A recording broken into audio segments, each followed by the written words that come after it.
What's going on, everybody? You're watching Knicks Now by Chat Sports. I am your host, Marshall Green. Appreciate everybody for stopping by. On today's video, we're talking about how Mikal Bridges, in his second year with the New York Knicks, his first year playing under Mike Brown, should result in a bounce-back year. We've talked about that since Mike Brown has taken over for Tom Thibodeau. And Fred Katz of The Athletic, shout out to him, go support his work over there. He had an awesome podcast on his podcast, the Cats and Shoot podcast. Go check it out, where he talked about why he believes that Bridges is due for a big year. We did a video earlier this summer where Mike Brown had to answer 5 major questions. And one of our first questions is how is he going to unlock Mikal Bridges? And just simply, he has to. One of the main reasons I feel as if Tom Thibodeau was let go is because he didn't really tap in to Bridges. He wasn't able to take him to another level. And look, not every coach is going to hit 100% in those regards. We saw Tom Thibodeau take Josh Hart to another level. We saw that with Jalen Brunson. We saw that as well with OG Anunoby, Mitchell Robinson, Julius Randle, Manuel Quickley. Tom Thibodeau has elevated a lot of players when he was the coach of this team, but he could not figure it out for Mikal Bridges. A lot of other reasons Tibs was fired, but I do think the fact that Bridges took a step back and what the Knicks were expecting was a reason that he was gone. And Kat said this, kind of alluding to it. I would be surprised if Mikal Bridges didn't have a much better season. Pretty significantly better. It didn't work for him with Tibs from kind of a personality standpoint, from an X's and O's standpoint. Also, non-Thibs factors. I think he'll be a lot better. And I think it's been evident throughout the season that Tibs and Bridges did not get along all that much. There was that part of the season where Bridges talked to the media saying, we're playing too many minutes and we're not playing our bench guys enough. And then Tibs was asked about it and he said, we never had a conversation. And Tibs doesn't really throw people under the bus, rarely ever does that, but he, for the first time really ever as the Knicks head coach, mentioned a player's name and not really the best light when he did Mikal Bridges. And we saw Bridges get benched in some fourth quarters as well with the New York Knicks. He lost his confidence. He was not the same player that he was with the Brooklyn Nets. And I'm not expecting him to be a 22, 23 point per game scorer, but he has to get back to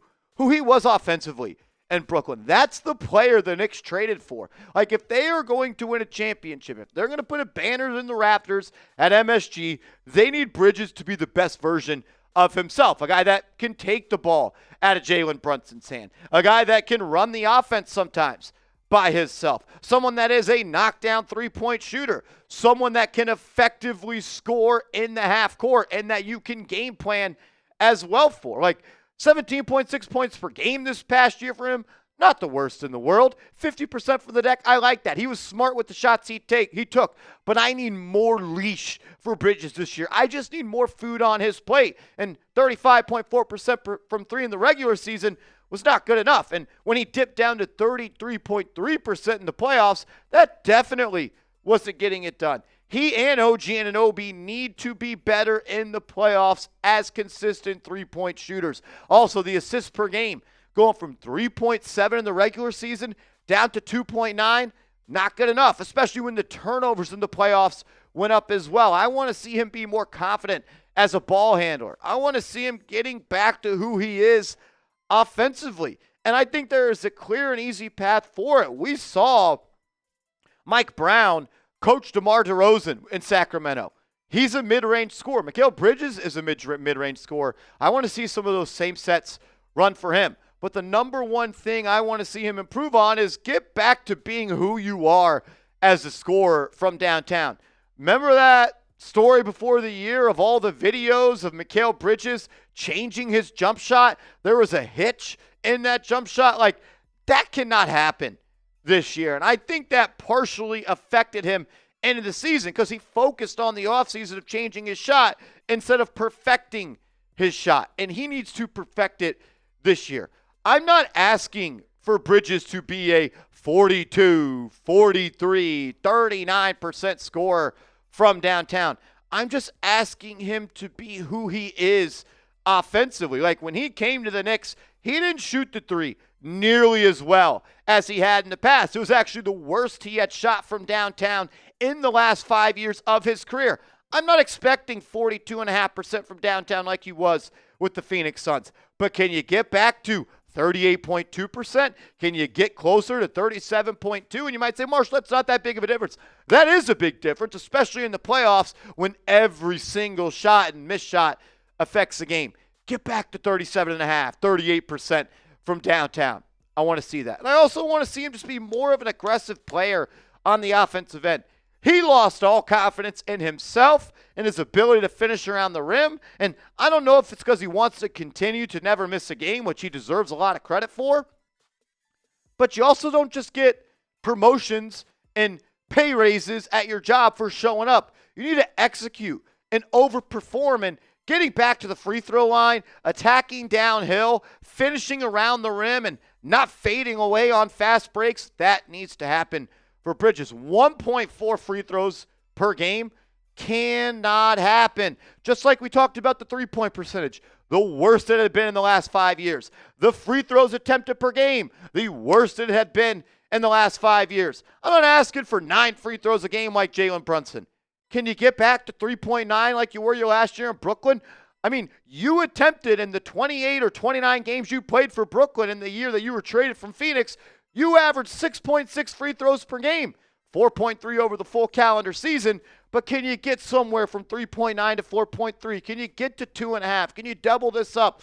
You got to be more aggressive. It can't just be Jalen Brunson, the only guard that can create his shot getting downhill. Couple more thoughts on Mikal Bridges, but I wanted to let you guys know this Jalen Brunson jersey, it is on sale. And you can get it today by going to this link and this link only, chatsports.com/Brunson sale. If you want to rep the captain, the face of the New York Knicks and the heartbeat, get his jersey today. This link, chatsports.com/Brunson sale. I also want to see him just work more on ball, and that kind of ties into him getting to the free throw line more, attack downhill more. Specifically, I want to see him run the pick and roll a little bit more. We've talked at length about how Jalen Brunson is one of the best scorers off of the ball. Like when it comes to points per spot up, his ability to knock down, catch, and shoot threes, the Knicks need to use that more. That's one of their best strengths on this team. A way they can do that, Mikal Bridges has the ball in his hands a little bit more. When you go back and you look at the 2024-2025 season, Jalen Brunson ran 9.4 pick and rolls per game. Campaign 2.8. It can't be a 7.3 pick and roll per game difference between Brunson and Bridges. I obviously want Brunson to lead the league and lead the team in that. No doubt about it. But Bridges has to have his number called a little bit more. Mike Brown is going to be tasked with finding ways to unlock him and raise the floor and also the ceiling of his offensive game. Bridges and Brown, they hold the keys to the Knicks putting up a banner at Madison Square Garden. At the end of the day, just be who you are. I'm not asking you to be any person you're not. And I do think, myself included, put unfair expectations on you. You didn't ask to be traded to the New York Knicks for the control of 5+ first-round picks. But that's the way the NBA works. You got traded for a superstar package. People held you to a superstar standard.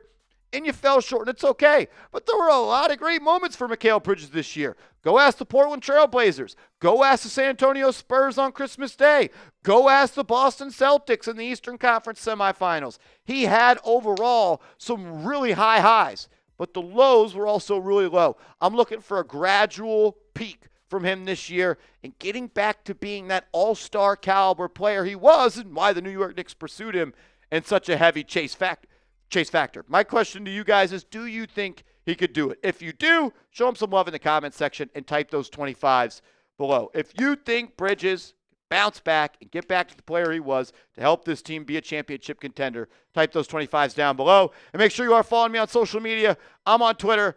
I'm on Instagram @MarshallGreen_.